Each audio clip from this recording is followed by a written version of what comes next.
இந்த நவீன தொழில்நுட்ப யுகத்திலே மனிதன் தரையில் இருந்தபடி அல்லது விமானத்தை பயன்படுத்தி செய்யக்கூடிய காரியங்கள் எவ்வளவோ இருக்கின்றன. அப்படிப்பட்ட காரியங்களில் பலவற்றை விண்வெளிக்கு நாம் அனுப்பும் செயற்கைக்கோள் மூலம் மேலும் நல்ல முறையில் செய்ய முடியும். இப்படிப்பட்ட பணிகளில் செயற்கைக்கோள்கள் ஈடுபடுத்தப்படுகின்றன. சில காரியங்களை தரையில் இருந்தபடி செய்ய முடியாது. அந்த வேலைகளுக்கு செயற்கைக்கோள்கள் ஈடுபடுத்தப்படுகின்றன. செயற்கைக்கோள்கள் மிக உயரத்தில் இருக்கின்றன. உயரமான கோபுரத்தில் ஏறி நின்று பார்த்தால் பெரும் நிலப்பரப்பை காண முடிகிறது. ஆனால் செயற்கைக்கோளிலிருந்து ஒரே சமயத்தில் பல நாடுகளை காண முடியும். விளைநிலங்கள், மலைகள், நதிகள், கடல்கள் முதலியவையும் தெரியும். மேக கூட்டங்களை காண முடியும். செயற்கைக்கோளில் கேமராக்களை வைத்து இவற்றை படம் பிடித்து அனுப்ப செய்ய முடியும். இப்படங்களை வைத்து பல தகவல்களை பெற முடியும். பயிர்கள் எந்த நிலையில் இருக்கின்றன என்பதை அறியலாம். பனிமூடிய மலைகளாக இருந்தால் பனி உருகும் அளவை அறியலாம். கடலின் அமைதியான நீர்ப்பரப்புக்கு அடி ஆழத்தில் இருப்பதை அறியலாம். நிலத்துக்கு அடியில் உள்ள கனிம வளங்களை அறியலாம். மேக கூட்டங்களின் போக்கை வைத்து வானிலை பற்றிய தகவல்களை பெறலாம். செயற்கைக்கோள் புகைப்படங்களை கொண்டுதான் எங்கே எப்போது புயல் வீசப் போகிறது, காற்றழுத்த தாழ்வு மண்டலம் எங்கே மையம் கொண்டுள்ளது போன்றவற்றையெல்லாம் அறிய முடிகிறது. காற்று மண்டலத்தின் தன்மையை அறியலாம். பூமியை சுற்றியுள்ள காந்த மண்டலம் பற்றி அறிய முடியும். நடுக்கடலில் உள்ள கப்பல்களை வழியறிந்து செல்ல உதவலாம். வானொலி, தொலைக்காட்சி நிகழ்ச்சிகளை விண்வெளியில் உள்ள செயற்கைக்கோள் வழியாக நாடு முழுவதற்கும் ஒளிபரப்பலாம்.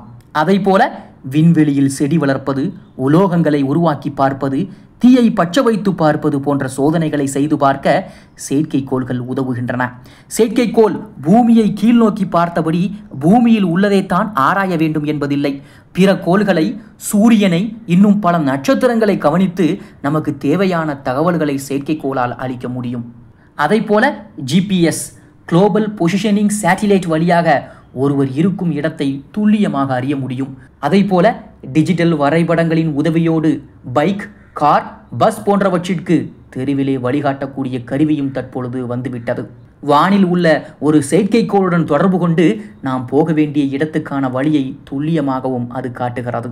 உதாரணமாக கூகுள் மேப் நீங்கள் சென்னையில் இருக்கின்ற ராயப்பேட்டையினுடைய எக்ஸ்பிரஸ் அவென்யூவிலிருந்து மயிலாப்பூரில் இருக்கக்கூடிய சிட்டி சென்டருக்கு போக வேண்டும் என்று சொன்னால் உங்களது GPS கருவி எந்த தெருவில் நீங்கள் இடது பக்கம் திரும்ப வேண்டும், எங்கு வலது பக்கம் செல்ல வேண்டும், எந்த குறுக்கு வழியை தேர்ந்தெடுக்கலாம் என்று ஒரு திரையில் காண்பித்து கொண்டே வருகின்றது.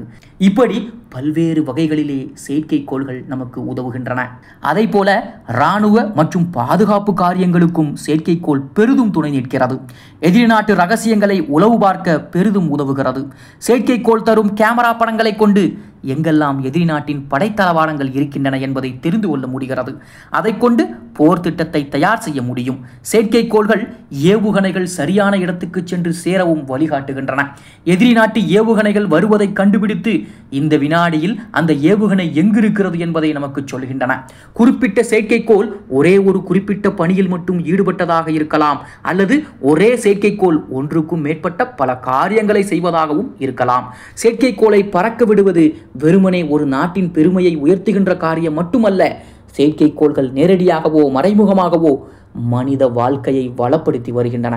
அதை போல தற்பொழுது செயற்கைக்கோள்கள் தரும் தரவுகள் செயற்கை நுண்ணறிவு AI மற்றும் இயந்திர கற்றல் ML மிஷின் லேர்னிங் தொழில்நுட்பம் மூலமாக மிக விரைவாக ஆய்வு செய்யப்படுகின்றன.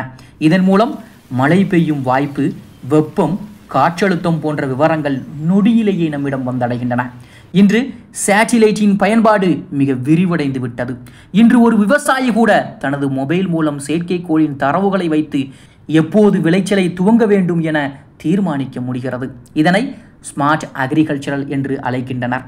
செயற்கைக்கோள்கள் வெறும் வானியல் சாதனங்கள் அல்ல, அவை மனித வாழ்வின் அன்றாட பயன்பாட்டுக்கு அடிப்படை ஆதாரமாகிவிட்டன என்பதும் குறிப்பிடத்தக்கது.